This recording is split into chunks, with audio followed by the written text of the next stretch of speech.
Friends, అందరికీ good morning. ఈరోజు మా ఇంట్లో వంకాయ, బంగాళదుంప, టమాటా కర్రీ ఎలా చేద్దామో ప్రాసెస్ చూద్దాం. ఎందుకంటే కోసుకొని గిన్నెలో వేసుకున్నాను, వాటర్ వేసుకొని. ఇప్పుడు ఫస్ట్ ఆనియన్స్ వేసుకొని ఫ్రై చేసుకున్నా. ఆ తర్వాత టమాటా, బంగాళదుంపలు వేసాను.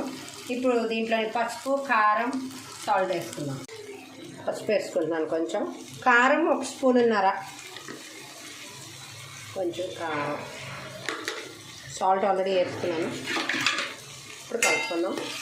దీంట్లో గ్లాసున్నర వాటర్ వేసుకొని ఒక 10 మినిట్స్ సిమ్లో పెట్టుకుంటే కర్రీ రెడీ అయిపోతుంది. ఇప్పుడు దీంట్లో వంకాయలు వేసుకుందాం. వంకాయలు గ్లాసున్నర వాటర్ వేసుకొని 10 మినిట్స్ పెట్టుకుందాం. ఇదిగోండి ఫ్రెండ్స్, గ్లాస్ నీళ్ళు వేసుకుంటున్నాను. సిమ్లో పెట్టుకొని 10 నిమిషాలు ఉంచుకుందాం. హాయ్ ఫ్రెండ్స్, యమ్మీ యమ్మీ వంకాయ, బంగాళదుంప, టమాటా కర్రీ రెడీ.